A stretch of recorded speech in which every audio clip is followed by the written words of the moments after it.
So hello friends, welcome back to my another video of Python course in Nepali. आजको यस भिडियोमा हामीहरू स्ट्रिङको बारेमा string स्लाइसिङको बारेमा पढ्ने छौं र सुरु गरौँ हामीहरू आजको यस भिडियोलाई।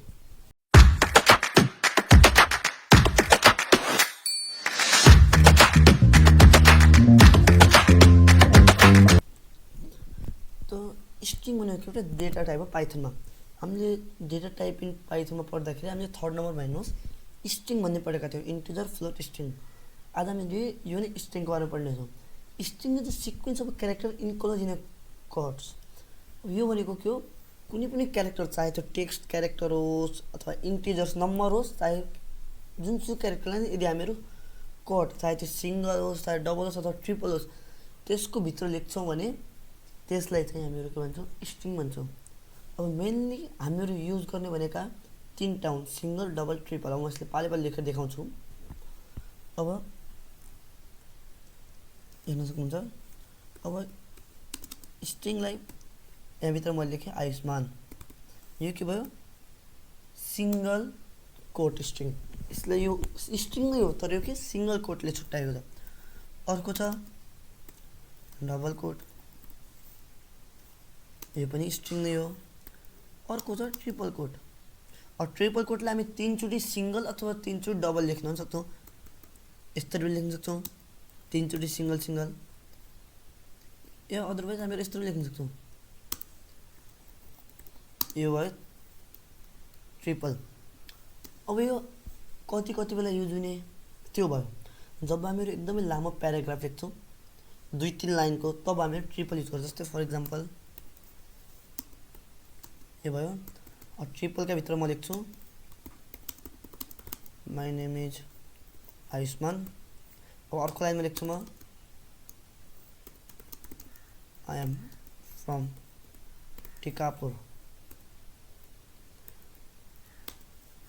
अब यतिलाई म जब प्रिन्ट गर्छु,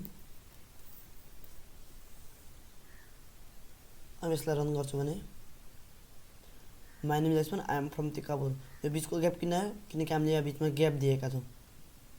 म जब यसलाई डिलिट गर्यो भने यो ठ्याक्कै यता मिलेर आउँछ। फेरि हेर्न सक्नुहुन्छ। त यो यस्तो ट्रिपल लाइन। और डबल लाइन कति बेला युज हुन्छ? अब जब मेरो सिंगल लाइन दिएर आई कान्ट डु इट लेख्छु, तब यसरी आई कान्ट डु इट। अब यति बेला यो एरर देखाउँछ। किन देखाउँछ? किनकि हामीले डिनोट सिंगलबाट गरेका छौं, बीचमा पनि सिंगल लेखेका छौं, त्यसैले झुक्किन्छ कि रियल को हुने। त्यसैले हामी यति बेला डबल दिन्छौं। डबल दिएर जब हामी लेख्छौं अब प्रिन्ट हुन्छ। अब हेर्नुस् अहिले एरर के देखाएको छैन।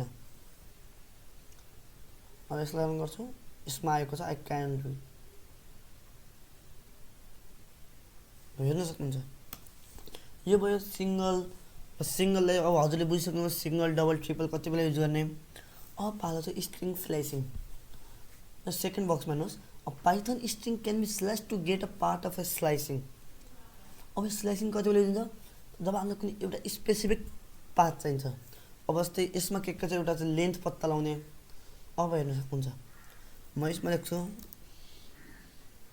म name is equal to Ayushman. अब यसको लेन्थ निकाल्नु छ, कति लामो छ भन्नलाई लेन नेम।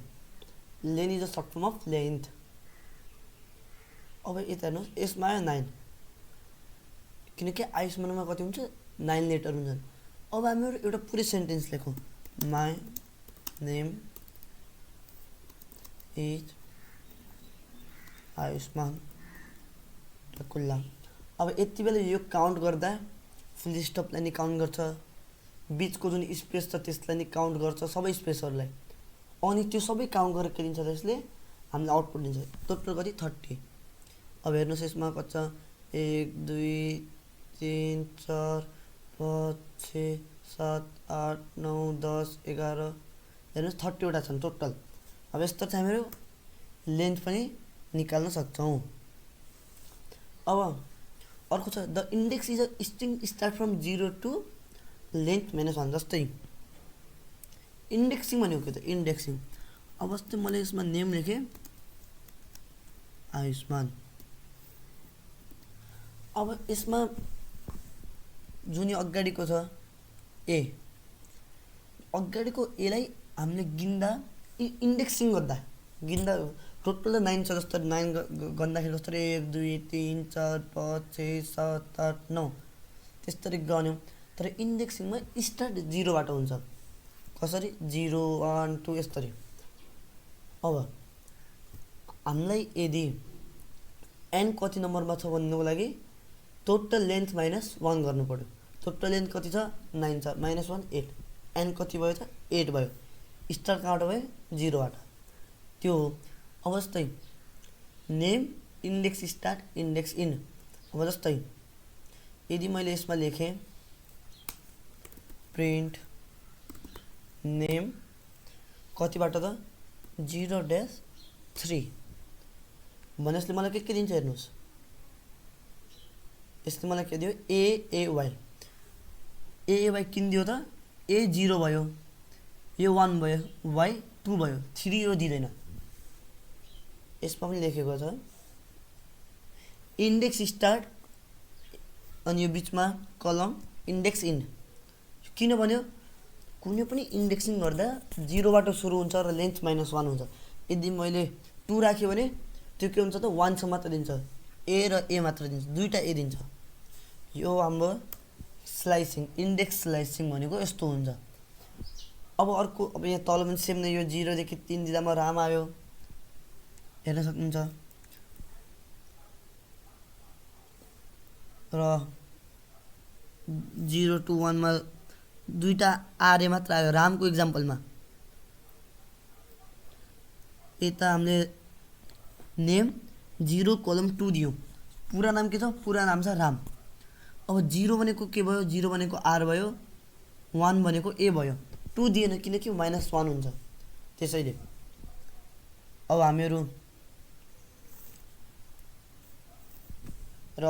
अर्को पढौँ नेगेटिभ इन्डेक्स। नेगेटिभ इन्डेक्स र त्यसमा केही फरक होइन। फरक त्यो हामी यसलाई नेगेटिभली डिनोट गर्छौँ। -1 भनेको के हुन्छ यसमा? -1 भनेको लास्टवाला हुन्छ। जस्तै अब मैले जस्तै नेम भनेको दिएँ आयुष्मान, फेरि प्रिन्ट गरेँ नेम को भित्र -1 कोलम छाडेँ। यो मिन्स -1 कोलम 0। हेर्नु यसमा n मात्र आयो। किन n आयो? किनकि -1 ले कसलाई डिनोट गर्छ त? कसलाई डिनोट गर्छ? लास्टलाई। त्यसैले यो हाम्रो खालि n मात्र आयो। अब -2 करेस्पोन्ड टु द लेन्थ -2। अब टोटल लेन्थ कति छ हाम्रो? यसमा टोटल लेन्थ 9 छ। 9 - 2 7 भन्यो भने यसले कसलाई दिन्छ त? m लाई दिने भयो, an। हेर्न सक्नुहुन्छ। अब हामीहरू अर्को पढौँ स्लाइसिङ विथ स्क्रिप्ट भ्याल्यु। अब स्लाइसिङ विथ स्क्रिप्ट भ्याल्यु भन्नाले के हो भन्दा कुनै पनि वर्डलाई बिचमा ग्याप छाडेर। जस्तै यहाँ माथि इक्जाम्पलमा हेर्नु ओड अमेजिङमा के छ त? मजाले यताबाट नि इक्जाम्पल बुझाउँछु। यसमा के गरेको छ? 1 लेख्यो। हामीलाई कतिसम्म चाहियो? हामीलाई चाहियो पुरैसम्म। त्यसलाई हामी 0 to बिचमा केही नलेखौँ, यो भनेको अनडिफाइन भयो, र 2 लेखौँ। अब यसलाई रन गरौँ। यसले AYSMN दियो। अब अझ यसमा बुझ्नुहोस्। A मिन्स स्टार्टको 0 इन्डेक्स, इन्डिङसम्म n सम्म, लास्ट 2 मिन्स 2 को ग्यापले A दियो, 1 2 Y दियो, यो हटायो S दियो, H हटायो M दियो, A हटायो N दियो। अब यदि म यसमा 3 राख्छु, यसलाई रन गर्छु भने AUM। किन? A दियो सुरुमा स्टार्टिङमा, A र Y हटायो, U दियो, S र H हटायो, M दियो, A र N हटायो, पछाडि केही छैन, त्यसैले केही नै दिएन। I hope you understand about the slicing of a string. र यदि यस्तै गरी हजुरहरूलाई अरू पनि पाइथनको भिडियो अथवा अरू any programming language like HTML C को भिडियोहरू हेर्नु छ भने हाम्रो च्यानल सब्सक्राइब गर्नु होला। र यसमा पछि AI लाइक मेसिन लर्निङको लागि पाइथनमा युज गर्ने लाइब्रेरीको बारेमा पनि हाल्नेछु भिडियोहरू। त्यसैले सब्सक्राइब गर्नु होला। Thanks for watching and subscribe for more videos.